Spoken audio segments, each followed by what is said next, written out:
Sí, pero ya estaba acá. Llegué al 5 para las 4. Ok. Ya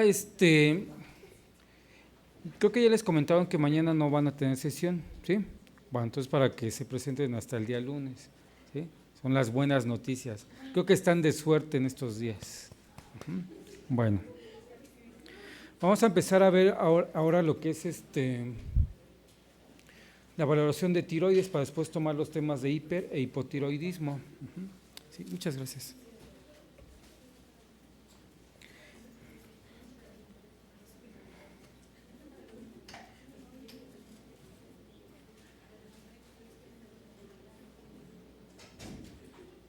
Bien, vamos a ver lo que son trastornos de la glándula tiroides. Aquí nos dice que la enfermedad tiroidea es relativamente común en la consulta de atención primaria. Ustedes van a encontrar muchos pacientes que van a llegar pensando en que están enfermos de la tiroides. Argumentan los pacientes de que si se sienten cansados puede ser la tiroides, que si tienen sobrepeso o obesidad es por la tiroides. Cosas que ya sabemos que no es así, no hay una relación hipotiroidismo con el sobrepeso o la obesidad. En años recientes ha habido avances importantes en cuanto a lo que es el tratamiento de estos padecimientos, incluyendo sobre los lineamientos para la práctica clínica. ¿Cómo abordarían ustedes un paciente que les llega y les dice, creo que estoy enfermo de la tiroides? ¿Perdón? ¿Así, directo? ¿Una exploración física? ¿Así, directo? ¿Quién le dijo? ¿Quién le dijo que está enfermo de la tiroides o por qué presupone que está enfermo de la tiroides? Bueno, dice con el advenimiento de la prueba de la TSH, estudio relativamente nuevo y económico de alto grado de sensibilidad incluso para cambios pequeños de la TSH sérica. Esa es la oportunidad que tenemos con este estudio, porque nos puede dar determinaciones muy pequeñas y ya darnos diagnósticos importantes de este tipo de estudio. ¿Qué es lo que hace el endocrinólogo, un verdadero endocrinólogo? ¿Qué les diría? Si el paciente tiene más de 60 años, entonces sí le tomo unas pruebas de función tiroidea, porque ellos lo consideran como un grupo de edad de alto riesgo que está muy bien definido. Entonces es lo que les diría el endocrinólogo. Un paciente más joven, ¿cuándo entonces le harían unas pruebas de función tiroidea? Si los endocrinólogos dicen que solamente se hagan a los pacientes mayores de 60 años. Presencia de síntomas, pues estoy cansado. ¿Mande? Todos estamos cansados. Por ejemplo, en el servicio de urgencias llegan los pacientes y me dicen, doctor, es que estoy cansado, por eso vengo a urgencias. Pero pues no nos dice mucho, o nos dice mucho. Entonces, ¿en qué pacientes? Entonces, ¿ustedes ninguno se va a hacer pruebas de función tiroidea? ¿Quién se ha hecho pruebas de función tiroidea? ¿Por qué? Exactamente, por antecedentes.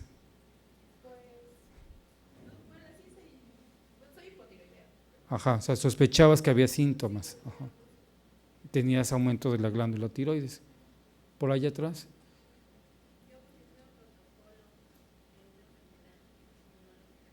Inmunológica. Por antecedentes inmunológicos también estoy obligado a tomar pruebas de función tiroidea.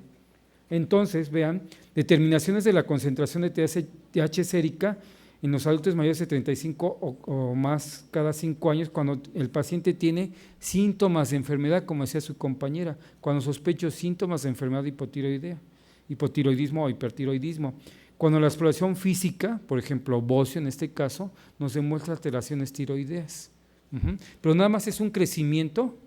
¿Qué otro síntoma tendría un paciente con problemas tiroideos? ¿Agitado? Taquicardia. Pérdida de peso, o sea, pensando en hiper, ¿no? Esoftalmos, así. ¿Qué más? Tolerancia al frío, al calor. Y entonces estaríamos definiendo los grupos de riesgo a los que les tendría que estar haciendo estos estudios. Antecedentes con otras enfermedades autoinmunes, es decir, que mi paciente sea portador de una diabetes tipo 1, tendría yo que hacerle pruebas de función tiroidea. Que tiene enfermedades de la colágena como artritis reumatoide, también tendría que estarle haciendo pruebas de función tiroidea. Y familiar de primer grado con antecedentes de enfermedad tiroidea, estoy obligado a hacer este tipo de estudio. Otro, si el paciente recibió radioterapia de supervoltaje dirigido al cuello por un cáncer ajeno a la tiroides. Como afecta en forma secundaria, estaría obligado a hacer esto. Pacientes con concentraciones elevadas de colesterol total y de triglicéridos, también tendría que estarle haciendo pruebas de función tiroidea. Ahora, ¿qué pruebas de función tiroidea le pido? Es lo mismo de ayer. Ayer algunos comentaban, bueno, sobre esto de dislipidemias, le pido todo, pero las pruebas de función tiroidea son caras, ¿o no? Bueno, ya están haciendo un poquito menos caras, pero siguen siendo caras. Hay gente que 1,000 pesos, 500 pesos les resulta difícil. Entonces, ¿qué es lo que tendrían que hacer? O sea, le está pidiendo todo. Nada más 3 de 4. T4 libre. ¿Qué le pedirían? TSH. Perdón, otras pacientes que también tendríamos que estarle tomando pruebas de función tiroidea son mujeres hipotiroideas evaluadas de manera estricta durante todo el embarazo, si es que existe el antecedente de hipotiroidismo y que requieren de levotiroxina en los 2 primeros trimestres del embarazo. El seguimiento sería en este caso en estas pacientes de 6 a 8 semanas después del parto, y en pacientes, fíjense también en qué paciente estoy obligado a tomar pruebas de función tiroidea, cuando presentan arritmias o bien tienen datos de insuficiencia cardíaca congestiva como presentación de tirotoxicosis agravada. ¿Sí? Entonces, si mi paciente tiene de repente una arritmia o insuficiencia cardíaca sin una causa bien demostrable, también tendría que estarle haciendo pruebas de función tiroidea. Pero ¿qué pasa? La enfermedad tiroidea puede ser difícil de detectar durante la consulta ordinaria. ¿Por qué? Porque el cuadro clínico a veces es mínimo en pacientes que no muestran signos o síntomas típicos. ¿Ella tendría hipotiroidismo, hipertiroidismo? Bueno, las doctoras dirán quizás, los doctores dirán no. ¿Sí?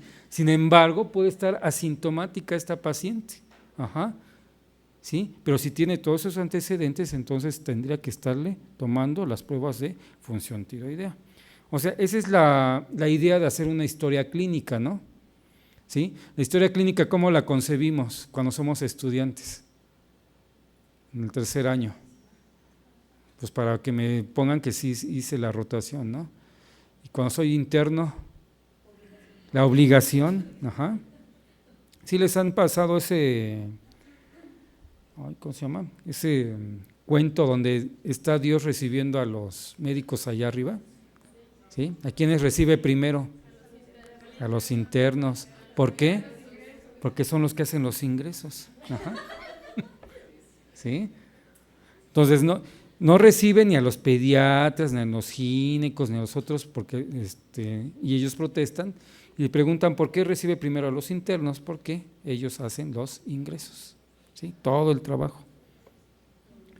Entonces, los datos de hipotiroidismo, alopecia o disminución de grosor de cabello, ataxia, aumento de peso, bradicardia, constipación, depresión, disfonía, disminución de la capacidad de concentración, edema periorbitario, fatiga, hiperlipidemia, hipertensión arterial diastólica, vean que aquí aumenta la diastólica, hipotermia, ictericia e infertilidad, intolerancia al frío, menstruación irregular o profusa, mialgias, piel seca, reflejos osteotendinosos retardados, trastornos mentales, trastornos de la memoria. Y en el hipotiroidismo, bueno, sería todo lo contrario tal vez, alteraciones oculares como diplopia, fotofobia, irritación ocular, bocio, debilidad muscular, diaforesis, disnea, edema de miembros inferiores en algunos casos, fatiga, infertilidad, insomnio, intolerancia al calor, irritabilidad al ejercicio, irritabilidad, mixedema periurbatorio cuando es enfermedad de Graves, nerviosismo, oligomenorrea, pérdida de peso, peristaltismo, aumentado, taquicardia, temblor y trastornos mentales. Entonces, ¿qué estudio pediríamos al inicio?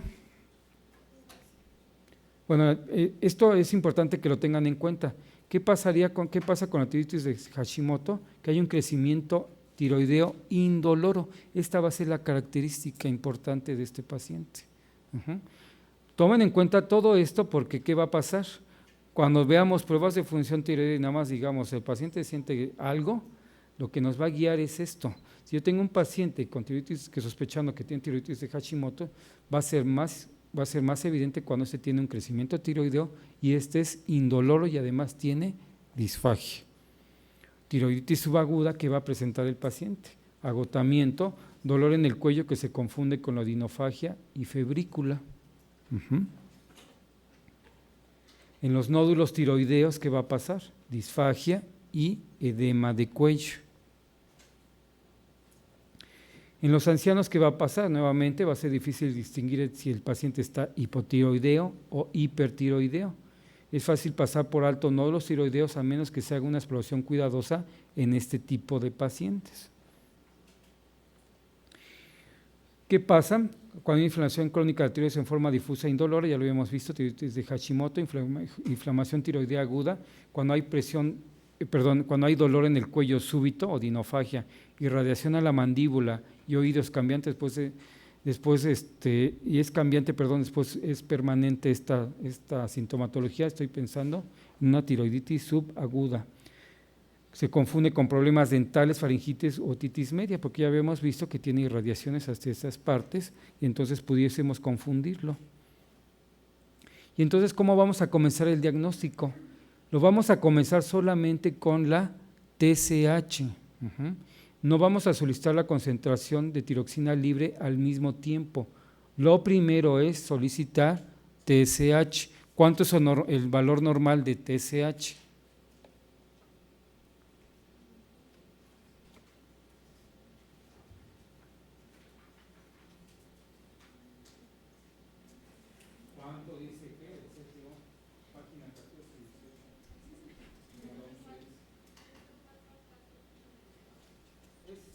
Idealmente es de 0.4 a 4.0.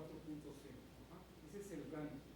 Algunos libros los tendrán un poquito más, algunos laboratorios tendrán menos, pero con que tengan en mente 0.4 a 4.0 no se pueden confundir.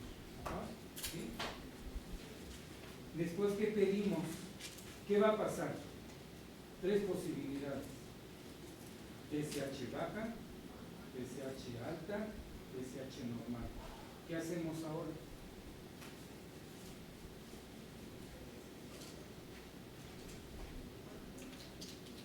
Solicitan las concentraciones de T3 y T4.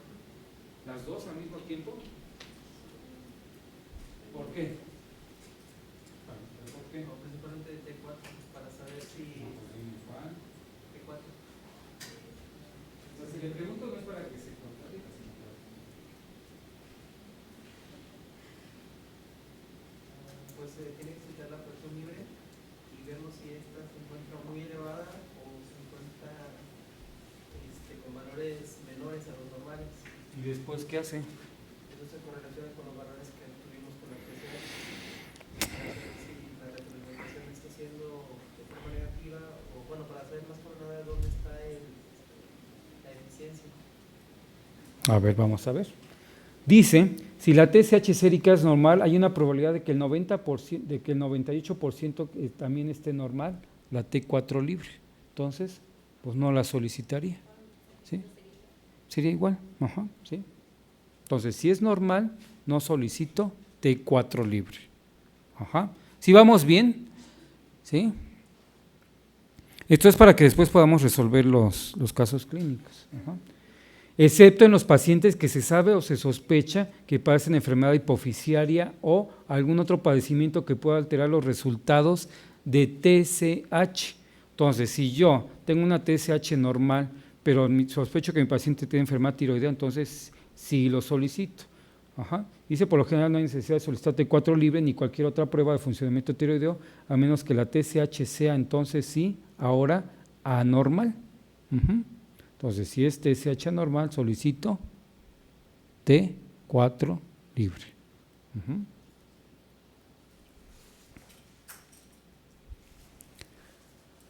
tiroxina libre T4 se solicita para confirmar cuando una TSH es anormal. Ahora, si la TSH es baja, es indicativo de hipertiroidismo, ¿no? Es inversamente, es inverso. Ajá.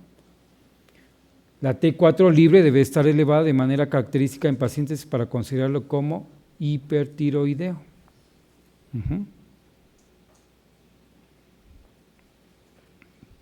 ¿Ya están haciendo el librito del buen castor? Bueno, a ver, usted ni sabe, ayer ni vino. Pero, ¿por qué dice que ya lo hizo? ¿Ya lo tiene hecho? Ok. Todo lo tiene hecho. ¿Ya lo empezaron? ¿Ya hicieron sus medicamentos por equipos? ¿No? ¿Cuándo? Hoy. ¿Son del PAN? ¿Es qué? Hoy. Ok. La T4 libre debe ser la primera prueba de elección para evaluar la concentración de tiroxina sérica. Después, ¿qué dice? La medición de T4 total, prueba alternativa, puede ser alterada por una serie de factores comunes, como es el uso de estrógenos, embarazos que están relacionados con elevaciones falsas de T4 total. El uso de salatos, fenitoína sódica o dosis altas de aspirina o fenobarbital pueden darnos una falsa impresión de que está disminuida la T4. Entonces tengo que también tomar en cuenta qué medicamentos, en el momento que estoy haciendo la historia clínica, está tomando mi paciente y que no vaya a modificar esta presentación. La T3 solicita T3 sérica cuando las concentraciones de T4 libre ordenadas después de la prueba de TSH sea normal. Entonces, solicité TSH, después solicité T4 y todas estas aparentemente son normales, entonces solicito ahora la T3. Si la T3 sérica también es normal, la enfermedad la vamos a definir como que es subclínica.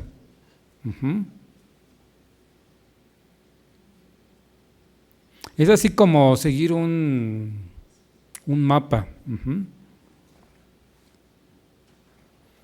En unos cuantos casos la T3 puede estar elevada. Indicio claro de tirotoxicosis por T3, forma rara de hipertiroidismo.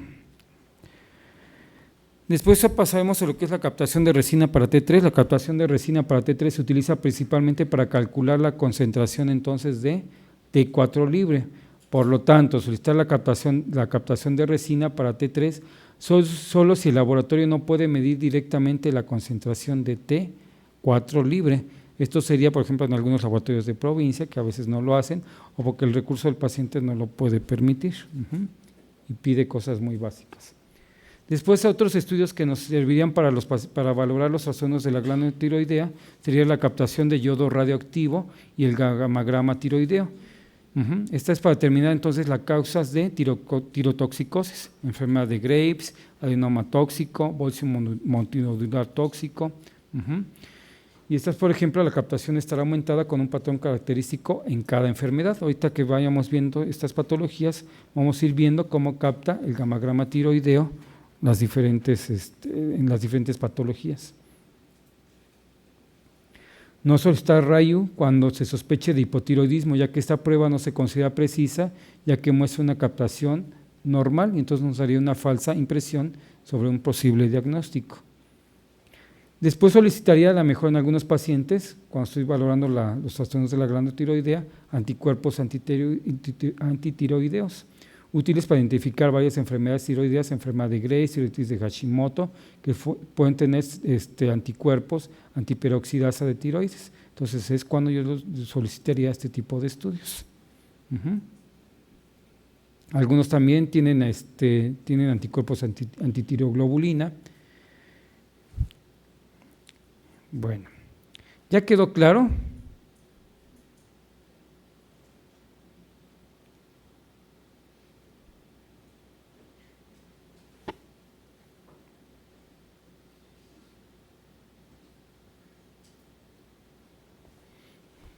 A ver, doctor, ¿quién? Doctora, pásela. Pásela. Sí. No, usted. No se echen la culpa, usted. Parecen gemelas. ¿Yo? Sí, las gemelas. Una de las gemelas, a ver, ¿quién? ¿Quién es la mayor? A ver, doctora, coordine este caso. Rápido, pásele.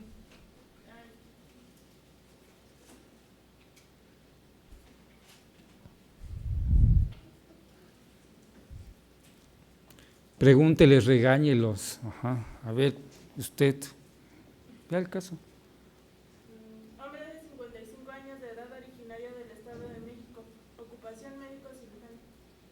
Antecedentes de edad familiares, padre con diabetes y un hermano que falleció de causa de cáncer gástrico. Pregúnteles qué. A ver, ¿qué opina o qué? ¿Qué piensan del paciente? Así pregunta abierta, nadie le va a contestar, tiene que dirigirse directamente sobre de alguien. ¿Quién le cae mal? A ver. ¿No los conoce? ¿A poco todavía no se conocen? No, ¿por qué? O sea, ¿siempre llegan al mismo lugar? ¿Siempre hablan con la misma persona?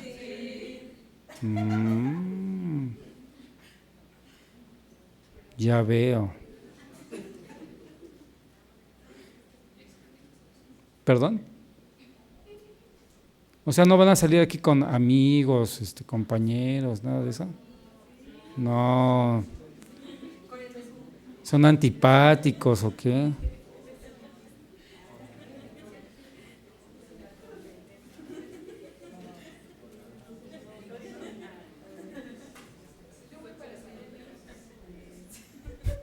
Sale, pregúntele a alguien, ¿qué opina o qué? Con esto ya sabe algún dato, a ver. Yo la voy a ir asesorando.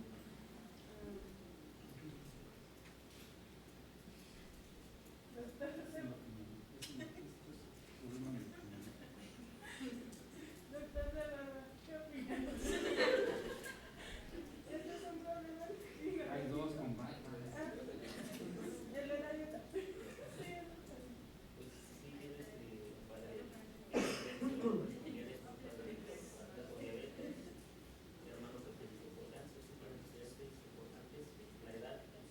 ¿Pero antecedentes para un problema tiroideo?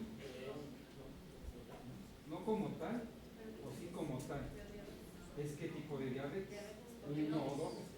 Vamos a suponer que es dos. ¿Ah? Lo dejamos ahí. ¿Sí? ¿Necesitas más información? Sí. Por favor. Antecedentes personales no patológicos. Tabaquismo positivo. Índice tabáquico 1.4. Actualmente negado. Alcoholismo y otras toxicomanías negadas. COVID positivo laboral. Antecedentes personales patológicos, alérgicos y traumáticos negados. Quirúrgicos. Laparotomía con sigmoidectomía por diverticulitis a los 54 años de edad. Bloqueo de rama derecha de las de His detectado por electrocardiograma tomado durante su juventud, evaluado por cardiólogos sin otra alteración morfológica relacionada. Dígale, pregúnteles. Rápido, rápido.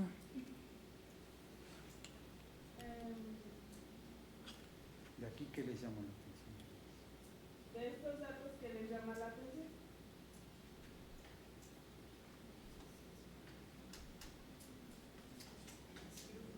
Habíamos dicho que a qué tipos de arritmias, ¿no?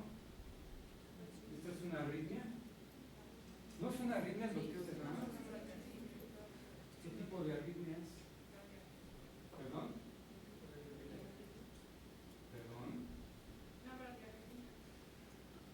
¿Y cómo se clasifican las arritmias? Digo, si hay clasificación de arritmias, ¿no? Supraventriculares y intraventriculares. ¿Y? ¿Esta a qué tipo de arritmia corresponde? ¿Perdón?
sea un paciente alcohólico, ¿no? ¿Sí? ¿Y cómo es un loto de rama derecha del haz de His completo e incompleto?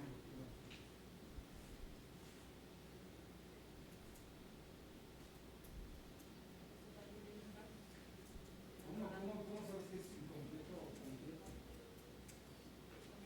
Por la amplitud del QRS. QRS. ¿Cuánto mide el QRS normal?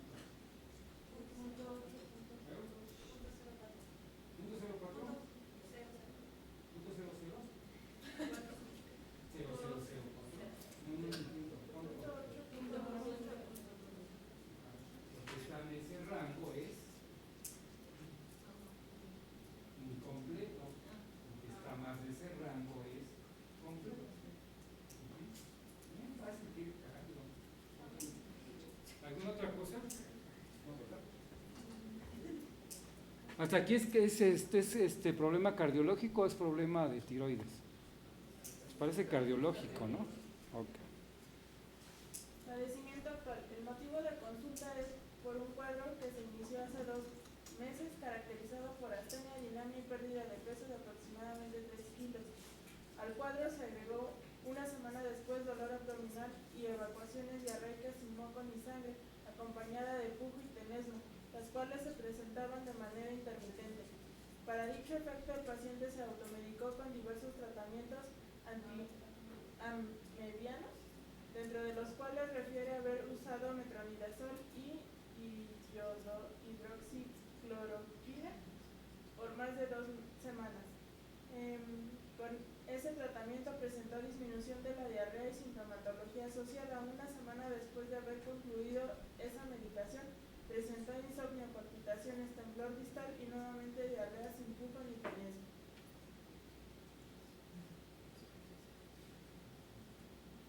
¿Qué opina?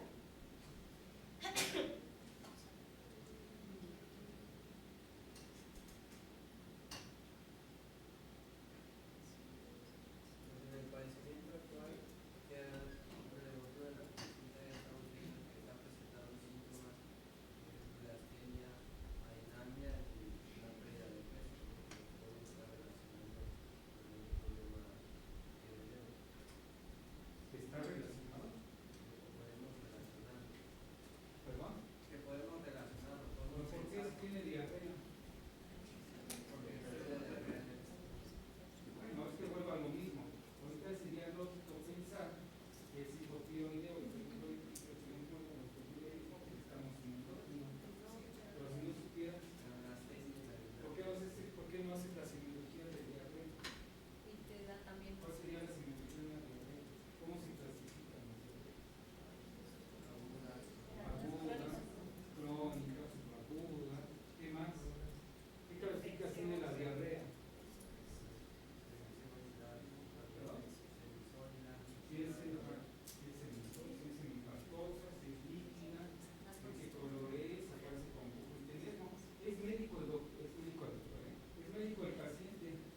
El paciente se realizó estos exámenes con una TSH de 0.002 unidades por mililitro. Bueno, aquí lo ponen de referencia, este libro lo pone de 0.3 a 3.5 como valor de referencia. Ajá. T4 de 230, 40 a 120 y velocidad de sedimentación de 24 minutos sobre hora. Una semana después continuó con síntomas y acudió al médico, que inició tratamiento con propanolol 20 miligramos cada 8 horas, indicó los estudios que a continuación se los vamos a mencionar. ¿Qué les traduce esto?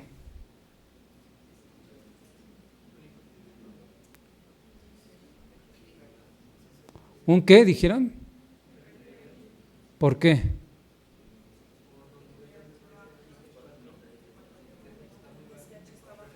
Porque la TSH está baja. ¿Y la T4 qué? Está elevada. Entonces, sí seguimos más o menos el orden que habíamos dicho. ¿Sí? ¿Qué será entonces? ¿Un hipertiroidismo puro? ¿Primario? ¿Cómo se clasifica el hipertiroidismo? ¿Terciario? ¿Perdón?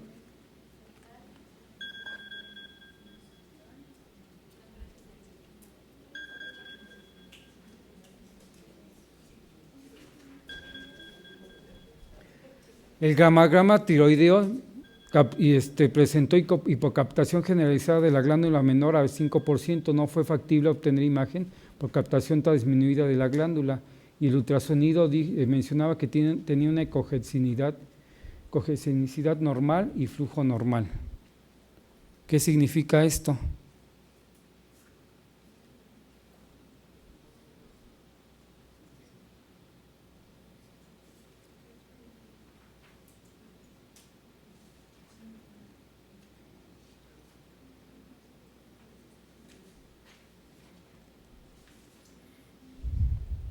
¿Qué dice el libro?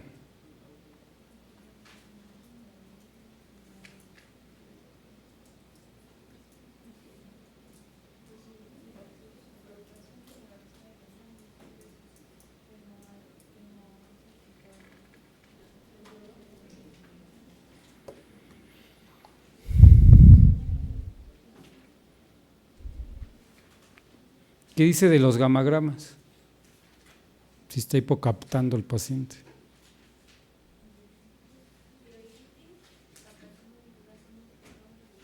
¿Quién está leyendo?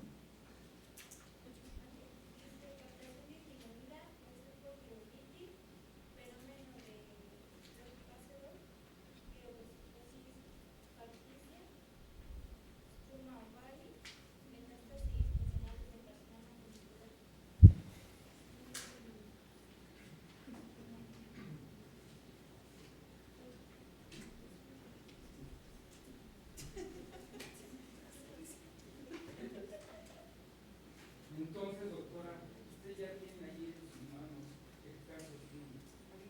Díganos qué es.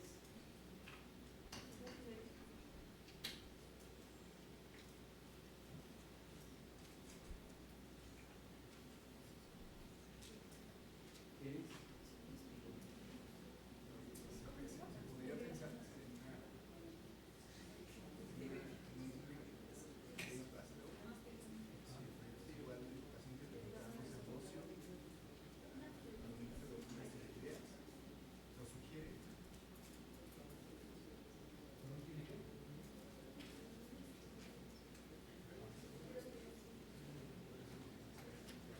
¿Está descartado? No, no lo descartes.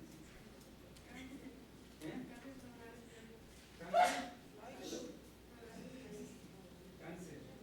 El doctor dice que es no podría ser ácido. Porque tiene antecedente de cáncer familiar que es cerebral acelerado. ¿Qué es un ácido? Comparado a un ácido. Tiene antecedente de que se va a morir una familiar generado. Está bajando el peso.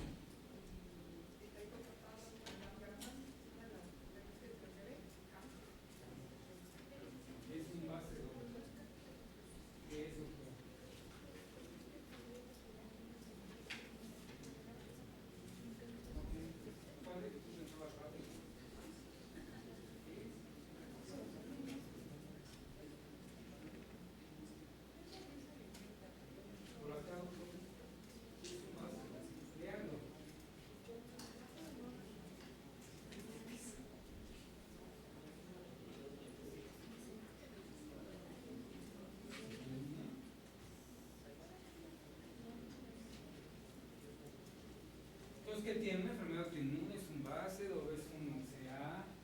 ¿Es un hipertiroidismo? ¿Una tiroiditis?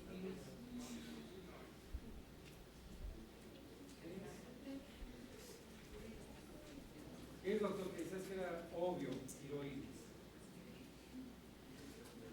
¿Perdón? ¿Puro?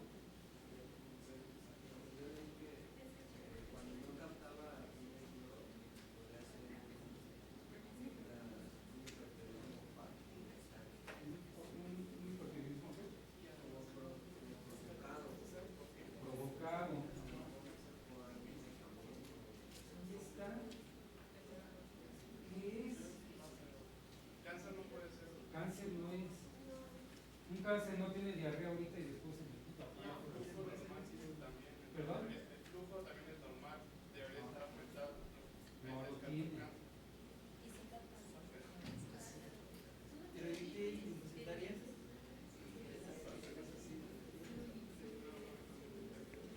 Con estos exámenes llegó al hospital una semana después y se encontró de la siguiente manera: una exploración física contada de 170, respiratoria de 20, 18 de respiratoria, peso 68, bueno, normocéfalo, no se aprecia esoftalmos, cuello cilíndrico, pues no se palpó, tiroides pequeñas de características homogéneas, no se palparon nódulos ni adenomalias en el cuello, ruidos cardíacos rítmicos de buena intensidad, enfermos agregados, abdomen con cicatriz quirúrgica en línea media, depresible no dolorosa, sin visceromegalias, extremidades superiores con tremor distal leve, interrogatorio dirigido, negó fiebre y dolor en el cuello. Estos son sus laboratorios, vean, ¿sí? TSH, tioglobulina, anticuerpos, T3, T4, pruebas de función hepática, hemoglobina 16, leucocitos de 5.300, plaquetas 210.000, creatina de 0.8, velocidad de sedimentación, glucosa de 99, todo esto es lo que tenía el paciente. Evolución: se decidió dar manejo expectante y continuó con beta bloqueador, se indicó propanolol a dosis de 80 miligramos al día. 4 semanas después acudió a la consulta de revisión y refirió desaparición de la diarrea, palpitaciones e insomnio. Se realizaron exámenes de laboratorio de control y se reportaron C3 de 0.4, T3 de 1.9, T4 de 183, TSH de 0.01 y tiroglobulina de 1.24. ¿Qué ha pasado?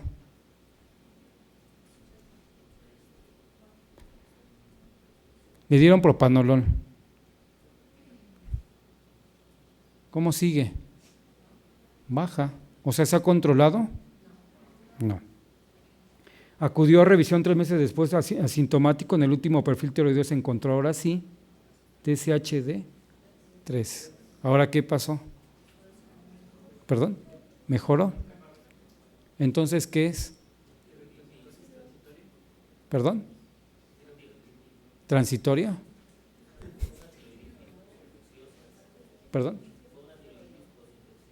¿Posinfecciosa? Las tiroiditis están asociadas a infecciones y depende de la etapa en que lo encuentres, puedes encontrar hipertiroideo o hipotiroideo en la resolución.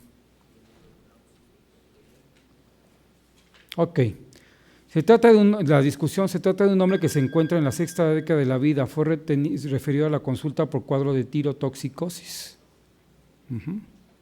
Como dato fundamental en el análisis del caso se debe a partir del hecho de que se cuenta con un gamagrama con captación baja de yodo. Lo anterior es importante debido a que las patologías como la enfermedad de Graves y bocio tóxico multinodular, que representa la mayor parte de los hipotiroidismos, se caracterizan por un incremento en la captación de yodo radioactivo en la glándula en los estudios de medicina nuclear. Entonces aquí está aumentada la captación, por lo cual podría ser descartados en este individuo. ¿Sí? El diagnóstico diferencial debe hacerse con las entidades que demuestran una captación baja de yodo. Estas pueden dividirse en 3 grupos: tiroiditis, hipertiroidismo de origen ectópico e inducido por yodo.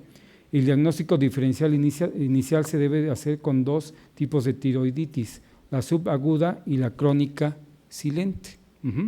Bien, doctor. El cuadro clínico de los enfermos con tiroiditis subaguda es frecuentemente encontrar dolor y fiebre, datos que no se presentaron nunca en este paciente. Acuérdense que el paciente no lee los libros. Otro factor en contra de los hallazgos de laboratorio en el enfermo se encuentra con una velocidad de sedimentación globular en límites normales. En los casos de tiroiditis subaguda hay elevación mayor de a 50 mililitros sobre segundo y en muchos casos mayor de 100. Otro dato que se descarta esta posibilidad es que el flujo plasmático normal que se encuentra en la glándula tiroides por el ultrasonido. La tiroiditis crónica silente suele asociarse con incrementos importantes en la cifra de tiroglobulina o bien presencia de anticuerpos a títulos muy altos. En este caso, la determinación de tiroglobulina no presentó incremento, lo cual podría estar en relación con la presencia de anticuerpos. Sin embargo, en estos son a títulos muy bajos, fenómenos que no es característico de las tiroiditis silentes. La tiroiditis facticia es un diagnóstico para considerar. En estos casos es sumamente difícil realizar el diagnóstico diferencial. Un dato útil es la tiroglobulina, que generalmente se encuentra suprimida. No obstante, en este caso no es valorable debido a la presencia de anticuerpos. Un estudio útil para descartar el origen facticio es la determinación de hormonas en heces. Por otro lado, una producción intrínseca ectópica por tumores germinales como el estroma ovari puede ser descartado por el género del paciente en este caso, ¿no? En este caso, el antecedente fundamental es la ingesta de diyodo hidroxiquinoleína, un fármaco antimibiano que contiene aproximadamente 105 miligramos de yodo. Ahí está. El hipertiroidismo inducido por yodo es una enfermedad que generalmente se presenta en lugares donde el bocio es endémico después de la suplementación con yodo.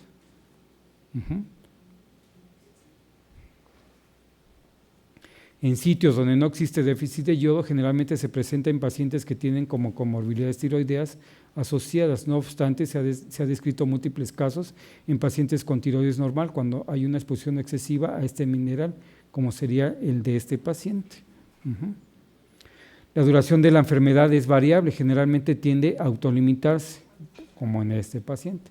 El tratamiento debe consistir en la suspensión inmediata de la fuente. En los casos sintomáticos debe tratarse con un beta bloqueador, como lo hicieron en este caso.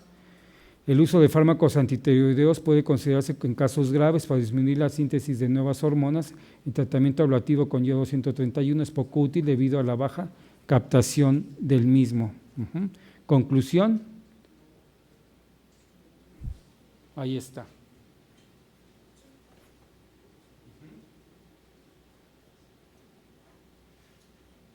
¿En lo cierto, no? ¿O no?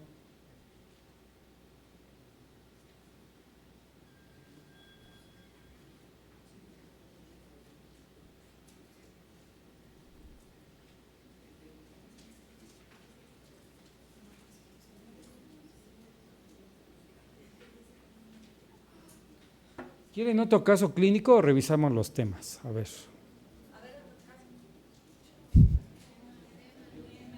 ¿Tema? ¿Y ya con el tema ya sabrán?